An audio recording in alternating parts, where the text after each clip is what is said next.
assignment, 6 months. We have to deliver. We assure you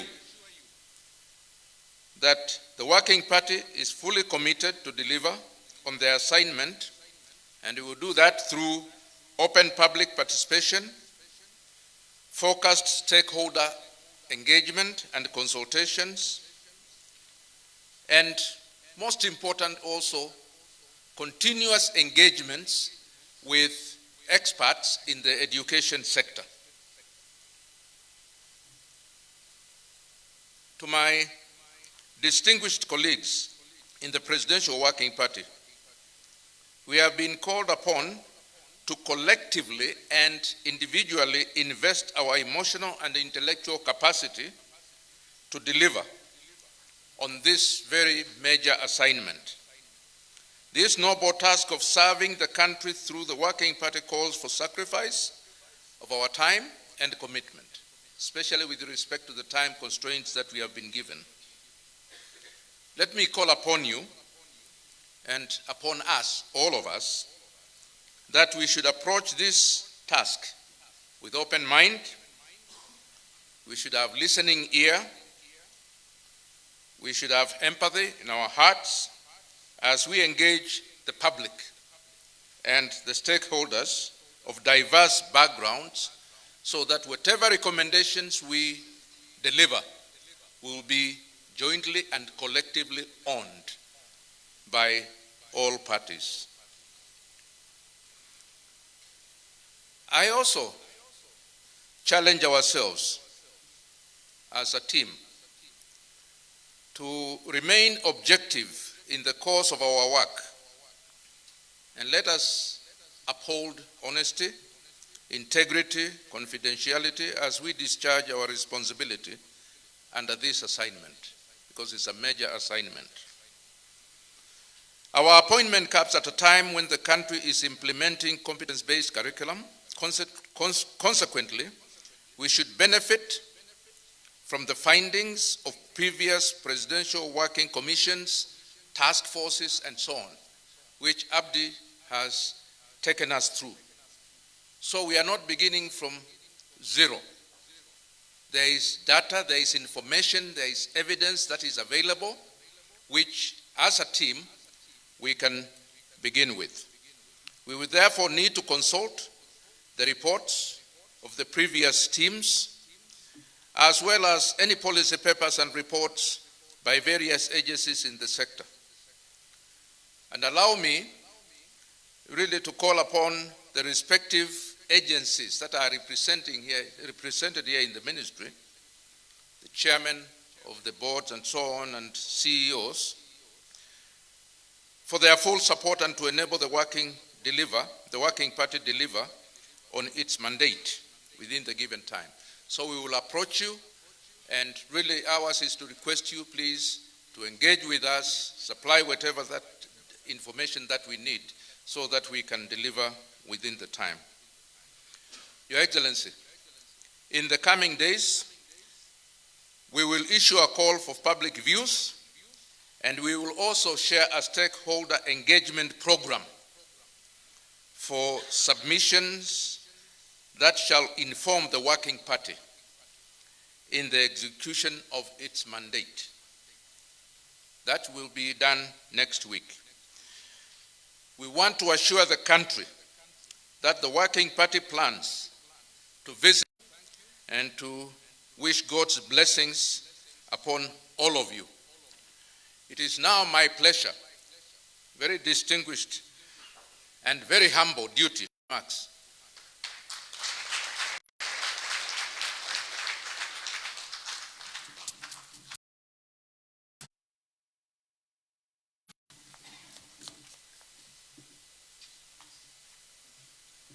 A good friend of mine, after a sizable time spent with him, my Chief Administrative Secretary, Dr. Sarah Ruto, who is here, all the three PSs from the Ministry of Education, including Dr. Belio Kipsang by extension, who was the PS for a very long time, the CEO of the Teachers Service Commission, Dr. Nancy Njeri Macharia, with whom I have worked extremely well over the years. Members of the Presidential Working Party on Education, Director General, all the other directors of education, William Samoei Arap Ruto, for having assured us severally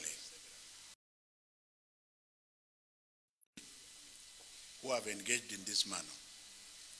I also want to thank His Excellency the President for having pronounced himself that it is better to focus on the child. And my first charge to the members of the committee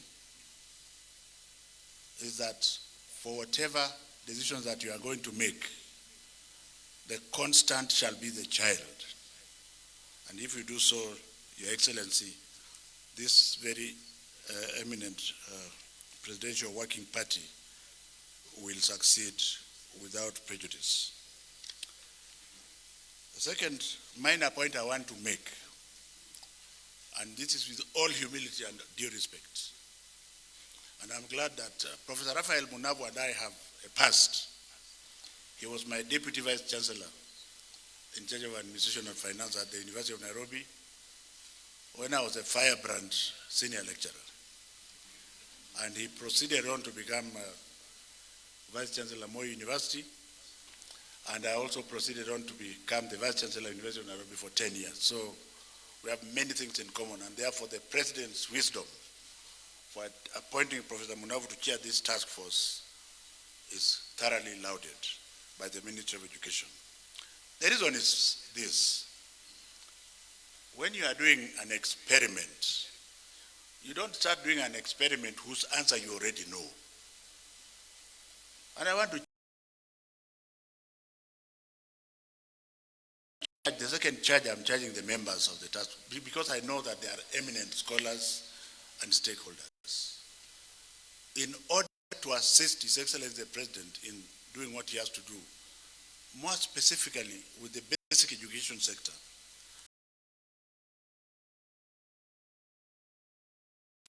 can we go into the unknown, get results, analyze them, and take them to him? Don't start from an answered point of view where now you are working from what you want to bring to him. You shall not have helped him. And I'm doing this with all humility, having been a scientist who is very well published over the years and who is going back to academia. Ladies and gentlemen, the third thing I want to say about President President William Samoei, President William, you can understand why, because the other one was there for 24 years. I've worked with him, and as somebody who listens and takes views, including those he didn't want to hear. And I'm telling you this here because I'm a very strange person. I add no political value to anybody. I am a thoroughbred technocrat.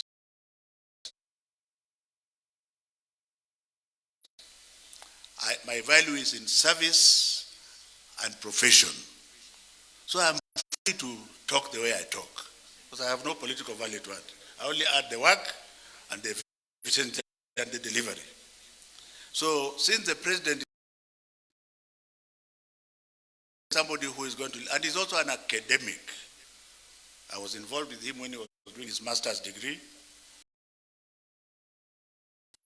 and he went further and did PhD. So we are not writing a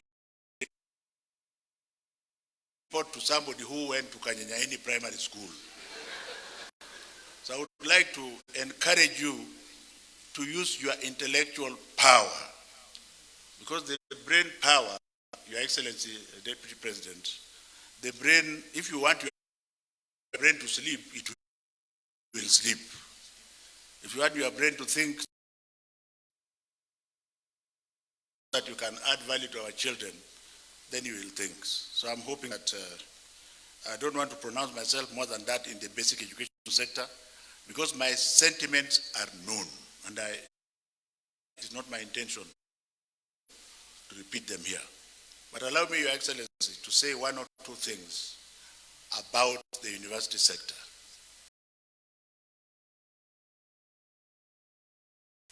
Which is the sick child in the room. Having been a minister for now 3.5 years, I have found out that since the government was not reorganized, it is still one minister, the basic education sector takes 85% of the time.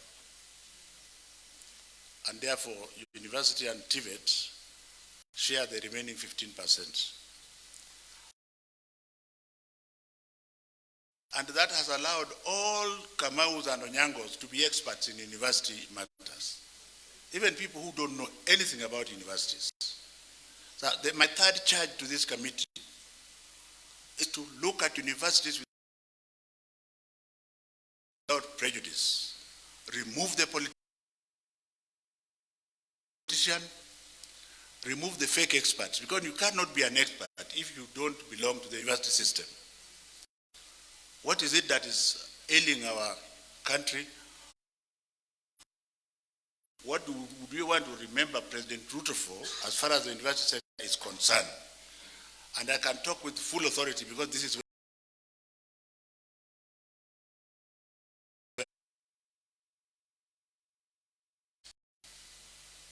if you go to the Oxfords of this world, a single university with 38 colleges.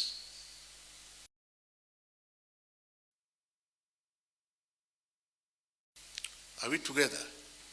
Single university with 38 colleges across the country. Why are we having 3-4 universities in a township?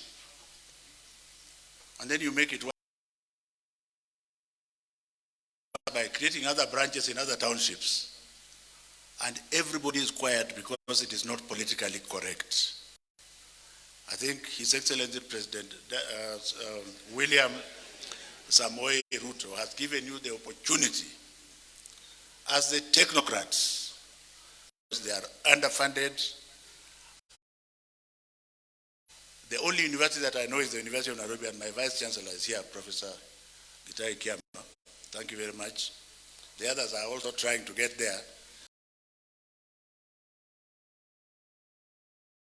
But do we then pull down the University of Nairobi and Moi University to another level to be the same as Kanyanyaini University where I come from? So if you are bold enough, you might give His Excellency the President good enough advice. If you are politically correct, you will just be a statistic. And I think it is good for me to say so, Professor Munavo, because you are a university person, but I don't know whether you are still bold enough.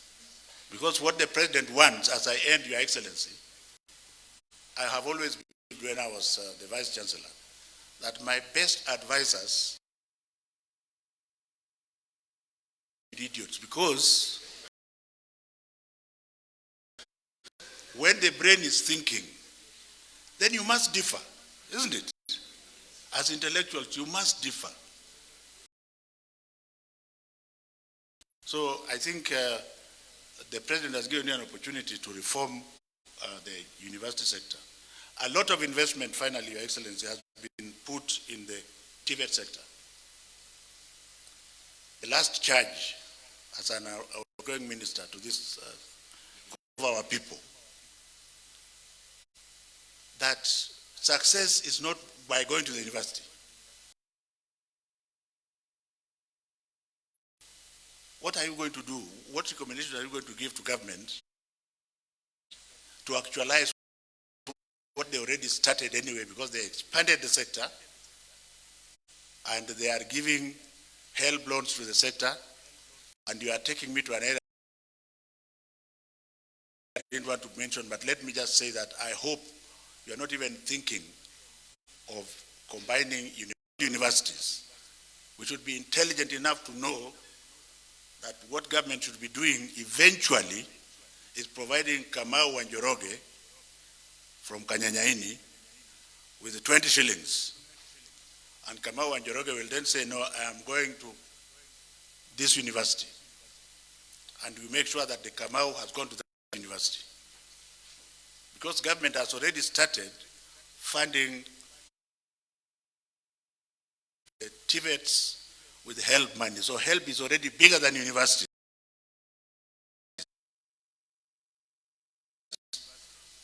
Are we together here? That's a personal opinion which you can take to the toilet, but it's coming from a professor who has run, starting with that 22-story tower. So I want to wish you the very best, and to say that for the period that I'm here, because it's like the president has allowed us to work for another 2 months, and we want to thank him, because for that period we are still the CS, and we work together. And if there is any help that you require, because there is never a vacuum in government. Are we together? Your Excellency, it is now my most singular. You just say what you want to say, and everything follows.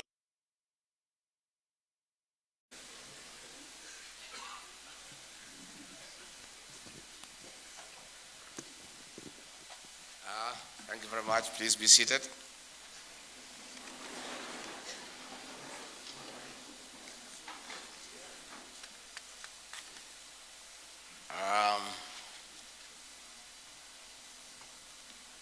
The Chair, Presidential Working Party on Education Reforms, Professor Raphael Munavu, members of the Presidential Working Party on Education Reforms, our Cabinet Secretary for Education, the Principal Secretary's Ministry of Education, Senior Ministry of Education officials, our development partners, distinguished guests, ladies and gentlemen.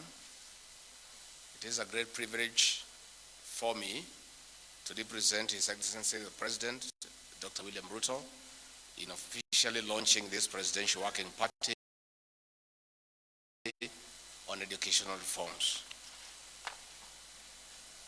I am well aware that this distinguished assembly has brought together eminent professionals, high achievers, impactful citizens and public servants with substantial track records in matters to do with education, training and skills development. Congratulations on your appointment to serve on 2022 of this nation through a fit for purpose, responsive, relevant education that reflects our unique identity and culture as well as our aspirations. Many stakeholders have expressed concern that they may have been left out in the constitution of this working group. I believe that one of your most urgent tasks is to set a strong signal that your operations and practices shall demonstrate inclusivity, public participation,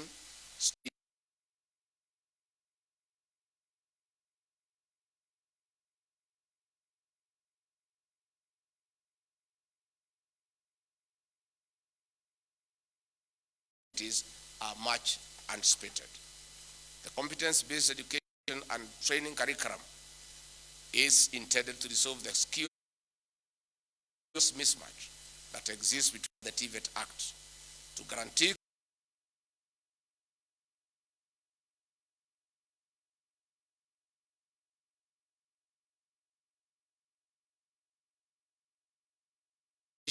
with one sound national credit accumulation and transfer framework that applies across the entire education and training system. The university is the apex of knowledge. Inquiry, the university provides solutions to problems facing society and helps countries anchor development agendas on the sound foundation of knowledge. We need our universities to reposition themselves more powerfully and in the national development agenda by playing a more pronounced role in education. This calls for a review of curricula as well as a structure and mode of delivery. It is time to recalibrate the university curriculum to incorporate more local content with synchronizing it with the aspirations and imperatives of the current era. The demands of industry and concerns of the community must resonate throughout mathematics alone. We want our highest levels of education and knowledge to stay grounded in our community grassroots and establish their relevance, feasibility, and positive influence. There is an inevitable bottom-up dimension to university impact and vigor, grounded on strong engagements with communities. This is indispensable for courses in the social sciences, agriculture, health, education, and business, among others. Finally, our nation's progress to the next level of development will be powered by achievements in science, in innovation, and technology transfer. Commercialization and patterning of research outputs is key to making it sustainable by anchoring a strong incentive framework in the research agenda. It is therefore urgent for communities, universities, and industries to seamlessly be interlinked. Universities that demonstrate a high index of effective interlinkage will be more competitive and able to unlock the edge, waiting to be unlocked through appropriate educational sector reforms. Your recommendations are highly awaited, and none more so than those touching on the CBC, which every household anticipates and which will touch on the future education of more than 8 million learners. This is a heavy mandate you have been called to bear. Nevertheless, we are confident that you are more than equal to the task. The government, led by His Excellency the President, looks forward to regular briefings on your progress towards your final report, whose contents are eagerly expected. I wish you good luck in this assignment, and may God bless you.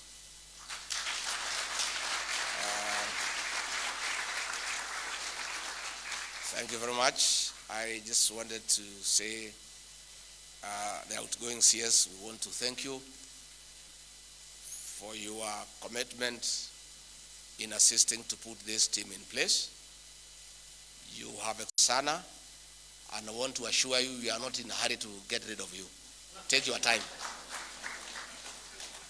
This is your country, this is your government, and although there will be an incoming CS, I am sure you hold his hand, and you are a senior citizen who has served this country with distinction. The government you served, you could not talk openly without reprieve. The one I serve is an open government, you say what you must.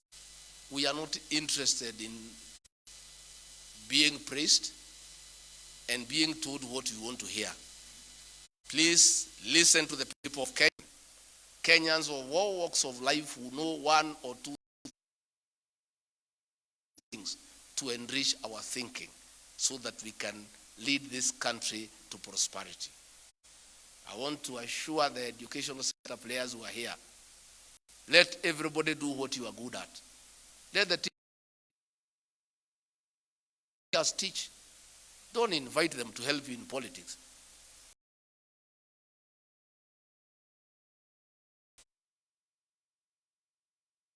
You shall get your respect from the President and I and our team. Never will it happen in this country under our leadership when we go to an institution and dress down a teacher or a lecturer in front of students and pupils, as happened to Professor Inaina in Kenyatta University. It will never happen. The teachers of this country, the lecturers, must be given their due respect and dignity. And where there are issues that we need to raise with them, we shall call them in the privacy of our offices and discuss the issues and the challenges, and in a dignified manner come up with a solution.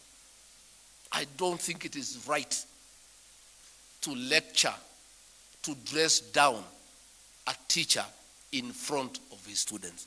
It is not right, and that will not happen in our administration. I want to give you that assurance. And therefore, as I wind up, let me also confirm, for the avoidance of doubt, because the Star newspaper, you keep on twisting what we say, so that if you want to twist, you can go ahead and twist. The CBC is not being repealed. What this good team is doing is to look at it, get the views of stakeholders and the people of Kenya to keep and improve what is good and to address challenges of where there could be weaknesses for our children. That is a position. Number two, we had our plan, our manifesto, our educational charter. There are several things that we promised the teachers. The issue of delocalization that has destroyed families. The Ruto administration is for a strong family unit to keep families together, especially more so of those teachers and those Kenyans who are headed to retirement. We want to assist them to prepare for retirement.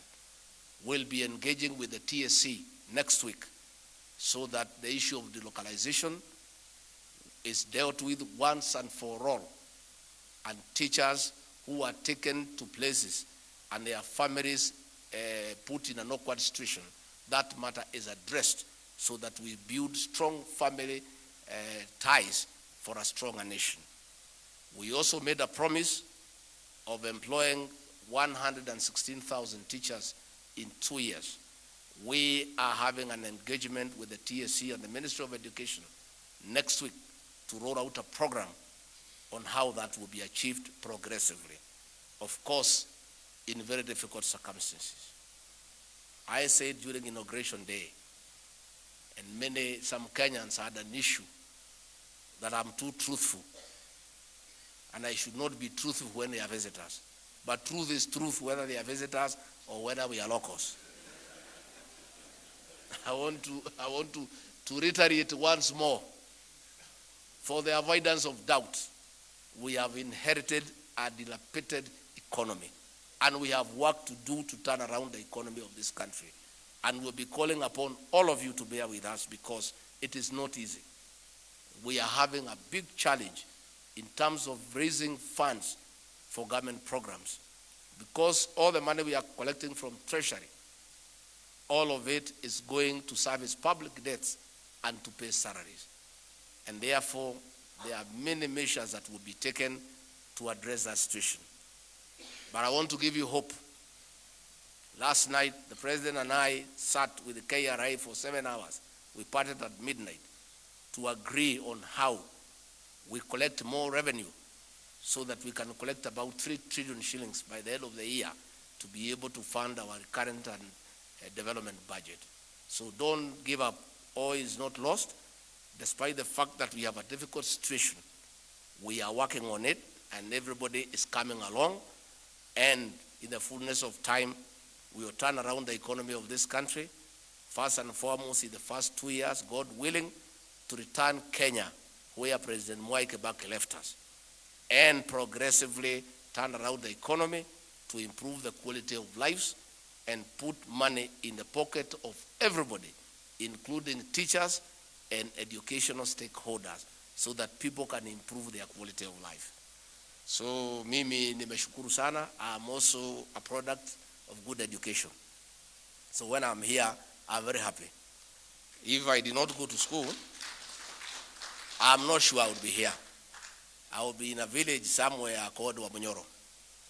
The name doesn't sound very nice, Professor, but that is where I came from.